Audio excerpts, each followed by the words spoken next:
So honored to be here. Welcome, everyone. I was really eager to be together as we approach Rosh Chodesh Sivan. And I designed this meditation, this space for us to really prepare to welcome in the new energy, the new month of Sivan. And as we have been this month journeying through the desert and counting the Omer, for those of you in that practice, we've been building healthy vessels so that we can receive revelation, insight, light in the month of Sivan. And of course, this month it holds Shavuot, which is when we receive the Torah. But our sages teach that Sivan is the headquarters of receiving for the entire year. And so what does it mean to open, to soften, and to listen so that we can expand our vessels and receive the most light and energy and love and revelation possible? And I want to honor that receiving is not always easy. There's challenges in receiving. For example, we may have been open to receive from a teacher who has let us down, and then we close a little bit. Or we have opened to life itself, and we've been hurt or disappointed. Or we've wanted to receive from a partner, and we've been dropped. And so all of these micro or macro disappointments sort of close our container. And Sivan asks us to gently open in a safe, steady, and sustainable way. So we get to be discerning on who we receive from, what we receive, and to open our channel, not just to receive for ourselves from a place of lack or ego or desperation, but rather to receive from a place of openness, expansion, and for the whole collective, to become a receiver for the whole collective. And it's very interesting that out of all places, the receiving of the Torah happened in the desert, in the Midbar.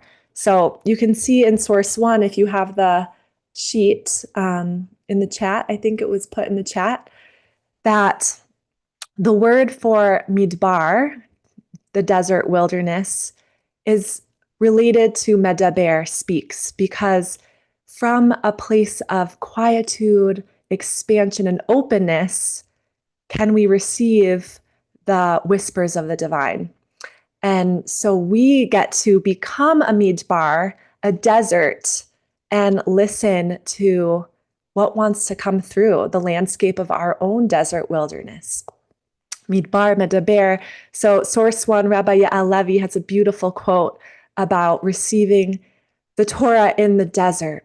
Instead of a high and holy temple or a lush and beautiful rainforest or a really holy city, it was given in the Midbar, this place of emptiness and silence and openness. So that's what our meditation will be turning towards, this Midbar expansion to receive. And if you look at source two, I love this from the Midrash. It says, anyone who does not make themselves ownerless like the desert wilderness cannot acquire the wisdom of the Torah. What this means to me is when we can release our grip on what we want to receive or our expectations on receiving, or even release our preconceived notions, our expectations, and empty ourselves from our past identities, we become ownerless. And from that place of ownerless, can we receive a new wisdom entirely? So this is one of my favorite quotes, and we'll bring that into our meditation.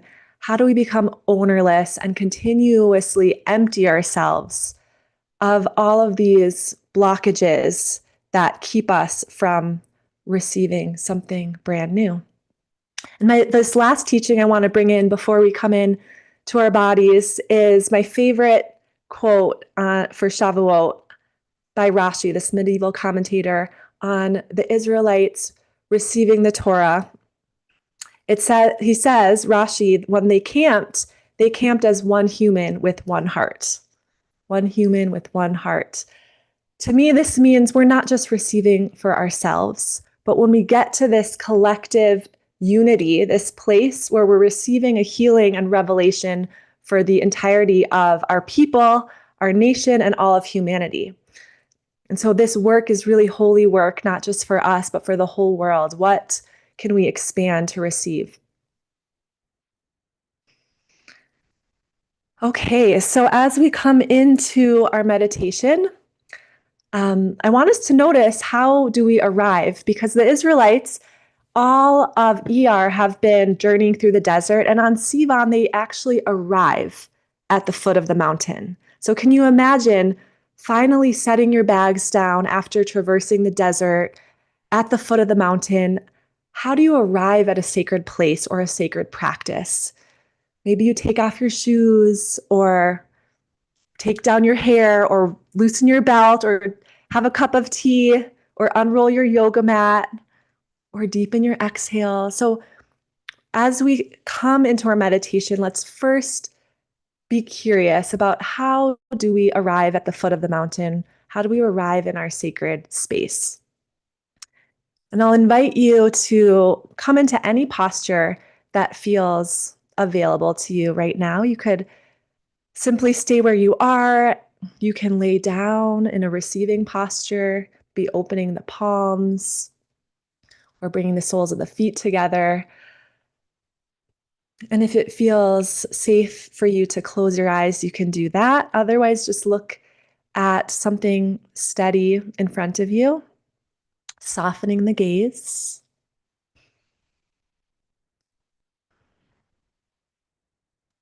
And any micro movements or macro movements are completely welcome. You know, we all receive from different ways, some in stillness, some through movement. Some may receive insight through visual, through sound, through silence.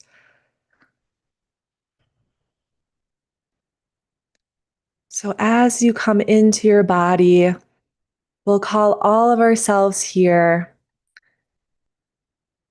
coming into a still presence of arrival. Arriving fully in your breath.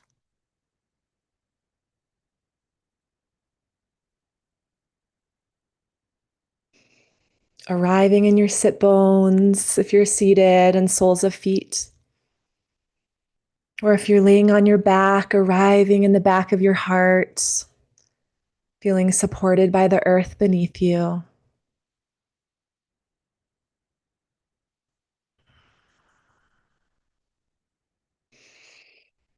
Noticing how you arrive in your body. Maybe your exhales lengthen, or your chest expands open. Maybe your palms flip skyward. And let yourself take off your heavy load from all the travels.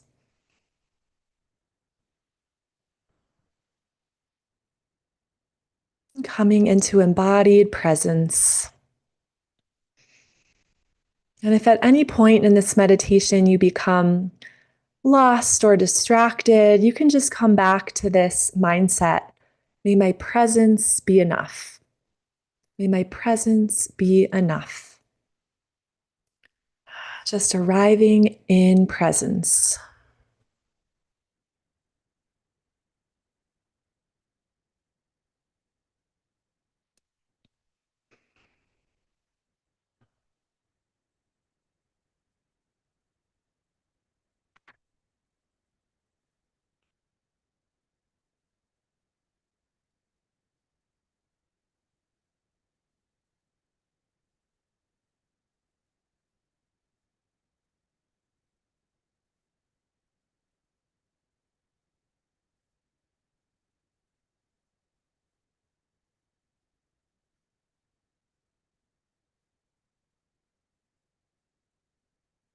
And if you're ready to enter the Midbar, the desert wilderness,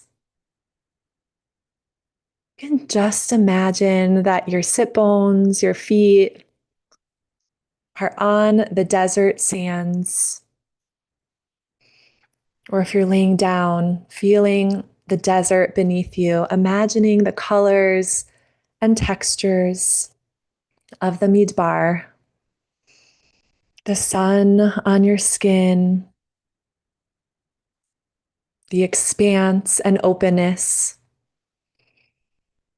and the empty but full silence that's surrounding you. And beginning to breathe in the Midbar like a cloak of desert silence.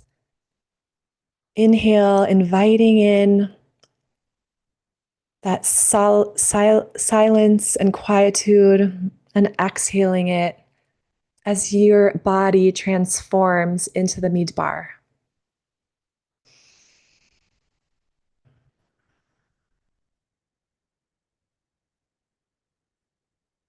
And I'm going to leave you in silence.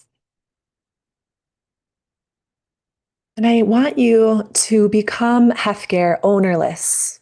So, noticing if there's any thoughts that you're gripping to or expectations that you're holding on to, just give it over to the wilderness, give it over to the source of life, and come back into that expansive, still presence with every breath.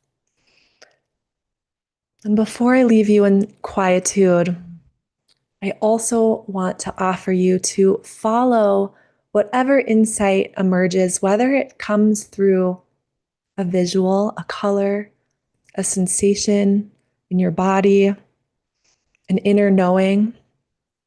You'll follow that and just ask what wants to happen next. Sink into the quietude and listen.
Keep breathing and receiving from your breath.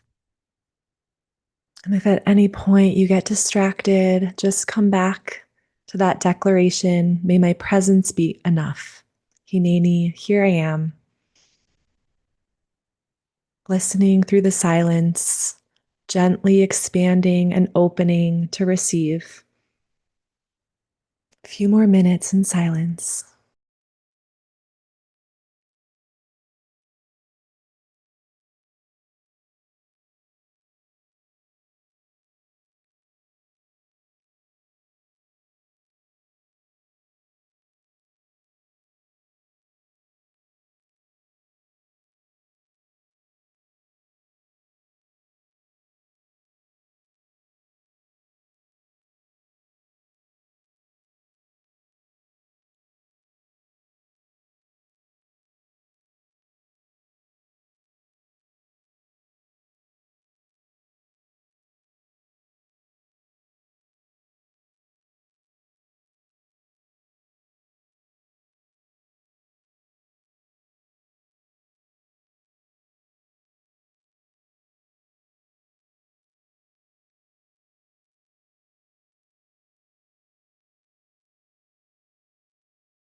Softly noticing where in your body is gently opening to receive, and noticing where your edges are.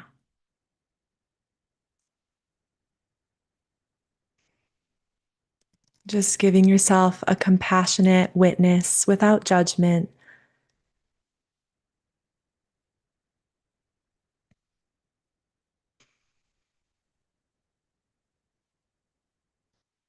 And if your hands are not there already, I'll invite you to bring your palms to your heart space. Breathing deeply into the heart.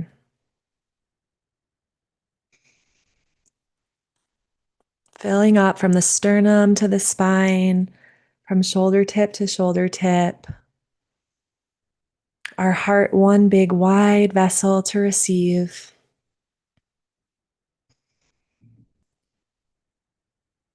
Every breath, inviting the midbar through the expanse of the heart.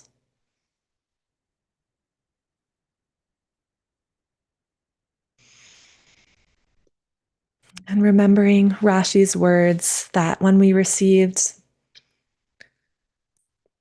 we were like one human with one heart.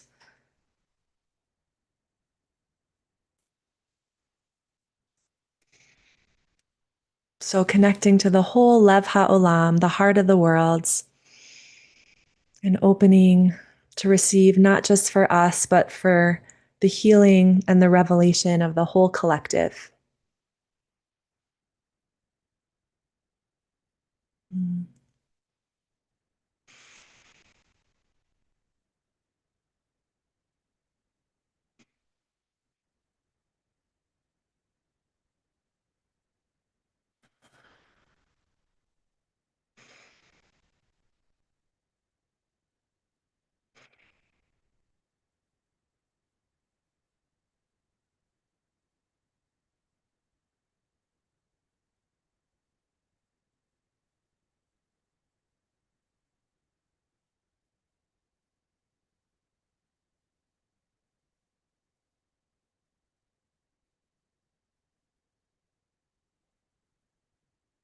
Deep, full breaths as we receive the light of the heart.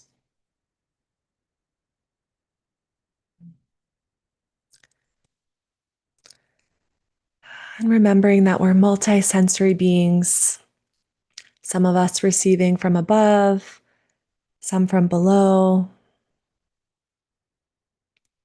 perhaps from the heartbeat, from sensation, or through visual or color. Just allowing these last few minutes to receive through the heart space.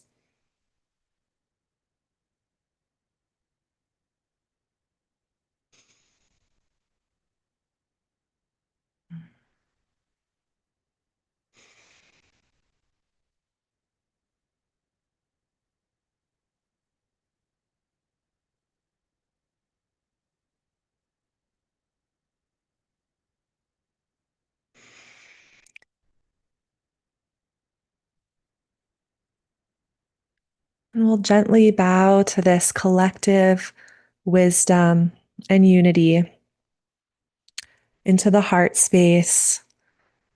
And just ask your heart, ask yourself, your body, what are you opening to receive this new moon of Sivan?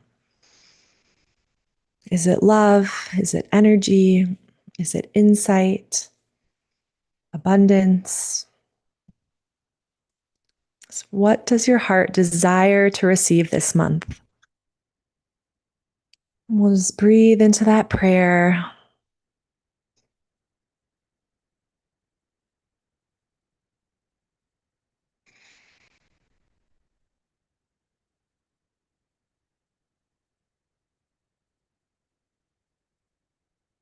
And when you're ready, you can gently open your eyes, coming back to this collective, receiving the colors, the faces of the group. And just know that this is a gentle opening, a turning towards receiving.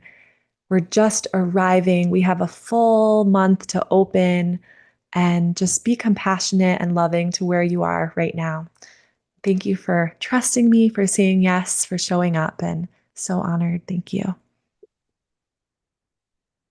Thank you so much, Jenna, for guiding us really so beautifully into the end of the month of ER and into the new month of Sivan, which arrives tomorrow night, Saturday night, Motzei Shabbat, and towards guiding us on our last stretch of this journey towards Sinai and Shavuot next Thursday night. Friends, let's seal our practice as we do each time. Those of you who are in mourning, observing a yard site, are invited to join us to recite the Mourner's Kaddish. You can put the name or names of anyone you're honoring or holding in your heart today in the chat. If you're not reciting Kaddish, please stay present to support those who are. And if you are reciting Kaddish, please join me by rising in body or in spirit, and you can unmute at this time.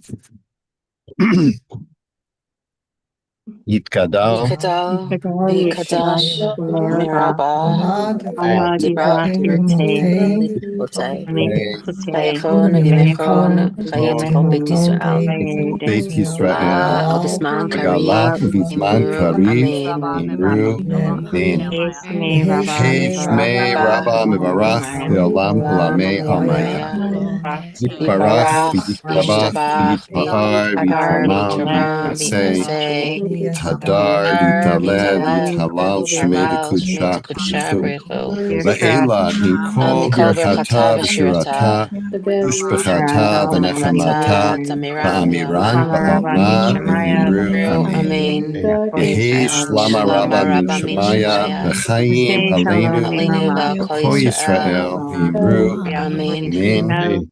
So say Aseh shalom Shalom b'mamav, Bimamav, hu yaseh Aseh shalom Shalom, aleinu Anu kol Kol Yisrael Yisrael, v'al kol Kol yoshvei Yoshvei tevel Tevel, v'imru Imru, Amen. amen. Amen.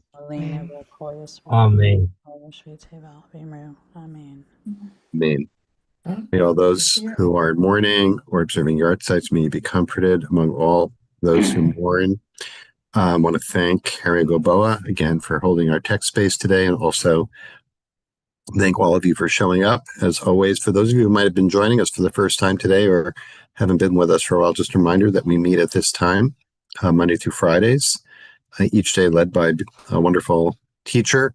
And everyone is always invited to drop in as you can. All the sessions are live streamed on our YouTube channel. You can find recordings there if you can't join us live.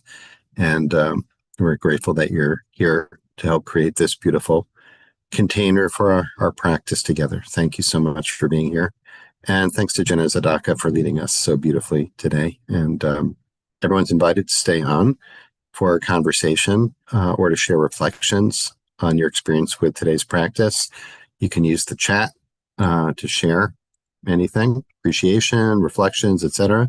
And if you have a question, please write question all in caps, and I will try to keep an eye out for your question and work it into the conversation. Thanks so much. Jenna, thank you. It was wonderful, really wonderful. And I guess I just want to begin, first of all, by kind of reflecting back those three core elements that you lifted up through the text that you offered. And Harry, if you have the text handy, maybe it might be helpful for us at this stage to look at it a little bit, to screen share it if you can. The first text is the one that really refers to the Hebrew word midbar and points out that it also, that the Hebrew root, the shoresh, is the same root as for, thanks, Harry. You go down to the box, that would be great. There you go. That midbar is related to the word midaber, speaking. And so, number one, what I heard from you in this teaching was that when we can experience ourselves as a midbar, where it's possible for us to perceive that kol damama daka, that still small voice that's speaking, right? Number two, scroll down, Harry. Number two, second source, second box. There we go. It's a midrash on that first line in this new book of the Torah that we begin the Shabbat, that being like a midbar means making ourselves ownerless. Like you invited ourselves to consider ourselves hefker, ownerless, right? And so that's a precondition to receiving Torah. And source number three, down a little bit more, Harry. Also love this one too, based on the midrash that points out that that the Israelites are described as camping in the singular at the foot of Mount Sinai. That Rashi adds that beautiful gloss on that they camped as united as one with one heart. And boy, at the moment, that feels quite aspirational for the Jewish people to achieve that state. Thanks, Harry. Just wanted to, it's a beautiful source sheet. Everyone should keep that one handy. So that was extremely helpful in terms of practice, and boy, you guided us through that to, and I guess here's the question at the end of that, kind of reflecting it back. Mm. is that when we talk about practice and we connect it with Torah, then I think one of the things that's most powerful about it is that we recognize these words in our own experience, in our own bodies. So I wanted to invite you to talk a little bit about that. In other words, when people read Torah or read the Torah, we often go right to our heads. We look at words on a page or in a scroll, and we lose sight of the fact that it's describing a dynamic that's going on within us. Mm. And since you do a lot of embodied, you know, my understanding is that a lot of your teaching is directed towards embodied practice, right? Um, Maybe you could say a little bit more about that. For some people, that might be new or like, not understand that. So I want to talk a little bit about that. Yeah, well, in this example, we've all read that the Torah is given in the desert, but when we can experience what the desert feels like in our body and to receive a piece of wisdom in it, then that narrative becomes very personal. For example, I did this meditation with a group of women that were not Jewish, but very curious about Jewish mysticism, and they all received their own piece of wisdom that was like their personal Torah when they could imagine and experience their body in a desert. So one of them said, in a desert, there's actually not emptiness, but you pay attention more to the details. Like you see a flower and you notice it, and you see a different shade of brown and you notice that sand color. And so actually we have heightened senses and heightened awareness, which when we're understanding like how did we receive this revelation of the Torah and how has it stayed for thousands of years in that one big experience, the more that we can visualize it and embody it, then maybe we understand like a tiny bit in our own systems and appreciate the grandeur of that event. And the insight for you could be as small as a deeper breath or a tiny insight about your child, and like that small revelation, then you can actually acknowledge and honor this like insane big revelation that happened to the whole collective. So it's more subtle and personal, and sometimes not subtle. I mean, some people could have huge revelations, but in a subtle practice, we expand at a slow and sustainable pace. So that's just one example of learning versus embodying a message of the Torah. Yeah, that's a great, I think that's a fantastic example. As you're talking and I'm listening to how you describe that, I'm thinking about how we have to sometimes remind ourselves that the language is pointing to something beyond itself, or it's not describing necessarily a place, even though, you invited us to like imagine arriving at the mountain and I love that image of setting down the bags, imagining what I'm carrying there, but setting that down. So that's one way of getting into it, is to imagine ourselves in the story, but also then to realize that the wilderness is not just a place or a physical place, even as you're describing it. So it's a state of awareness, a state of consciousness that we can shift into, and that we're heading towards. And really appreciate that you're encouraging us to really consider the whole month of Sivan as cultivating this capacity to be open, like the meat bar. The other thing I wanted to bring in is how much each of these things relates to what we describe as mindfulness, right? One part being open as a wilderness, meaning letting go of preconceptions and assumptions and adopting a stance of not knowing, and then being a receiver, receiving, so becoming a learner, really, right? And So I wanted to invite you to talk a little bit about resistance to that, because the theme here was openness to reception, right?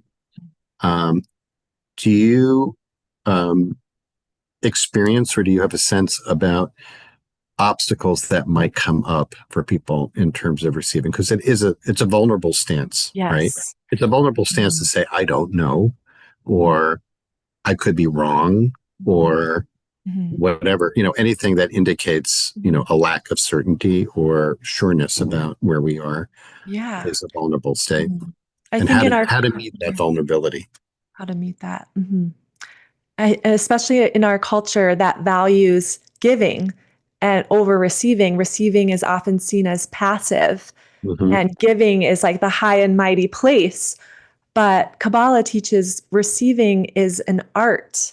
And even the word Kabbalah means to receiving, Mm-hmm. and is actually a higher state than giving because it requires this humble vulnerability to open. And there's a receiving that can come from a place of gripping or need or lack or desperation or clinginess. And that's a shadow side of receiving. And there's also a receiving that comes from a sturdy container, which is why Sivan comes after ER. ER, the whole month is about building healthy, sustainable containers to receive. Mm-hmm. So we're not receiving from a broken place. We didn't go from slavery to receiving from a place of desperation, but we journeyed and refined ourselves enough to expand for a greater wave of receiving a higher level. So it really is a art. And this resistance you're mentioning, we have so many hurts throughout life that close us to receiving. Some of us in very small moments, like you go to a teacher and ask for help and they dismiss you or Mm-hmm. embarrass you, and then you learn not you learn to close, or there's bigger traumatic events of like being completely dropped by a caregiver, or and your body learns to preserve itself. So not being able to receive is actually a mechanism of protection for your body. And so we become more in like a self-preservation state and not permeable So or available. it's not a fault Yeah, necessarily. it's not a failure. It's a Right. intelligent mechanism of the body to protect yourself. And yet we can honor those protectors and in a safe place tell your body it's safe to open a little bit here with this Mm-hmm. person, and Mm-hmm. be discerning about when and what you're opening to, especially today's day and age where there's so much information, so many therapists, so many teachers, so much wisdom. Like you can't just open to everything, you would just get washed away. So the free choice is our power and empowerment to be discerning of what we open to and when we open to fully receive and in a mature way that is sustainable. So this is a really deep and full art. And I love that we have a whole month in the calendar to work on this, and really ER being the transition month between leaving Egypt and receiving the Torah.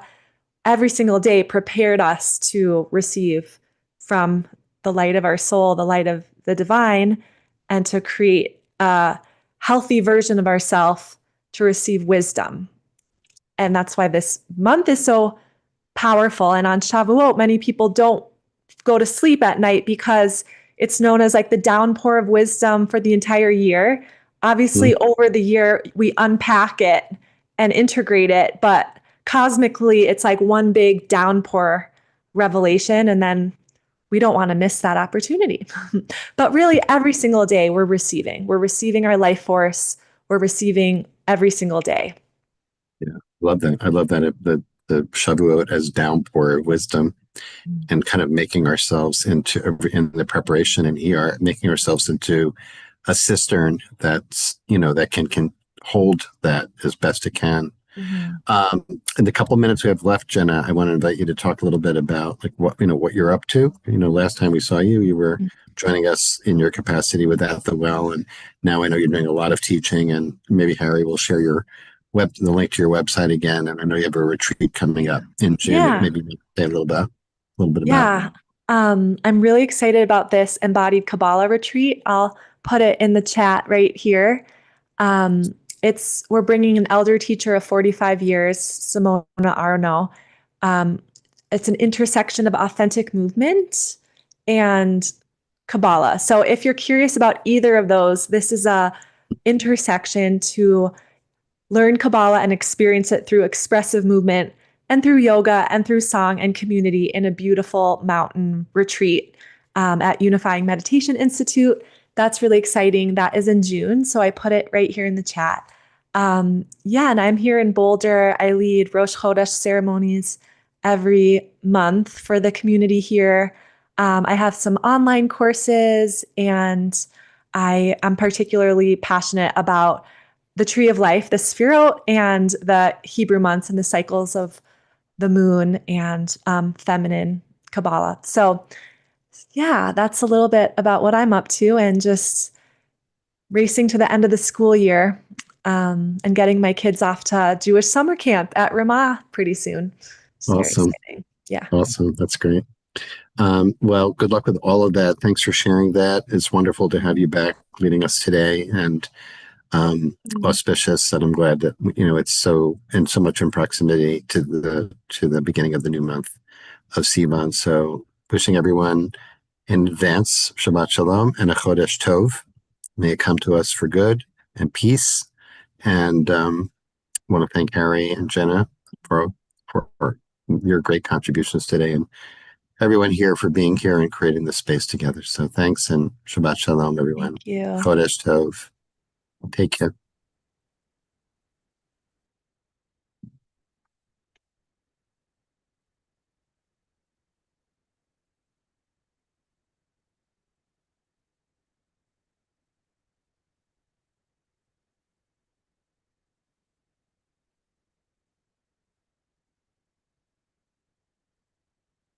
Hmm.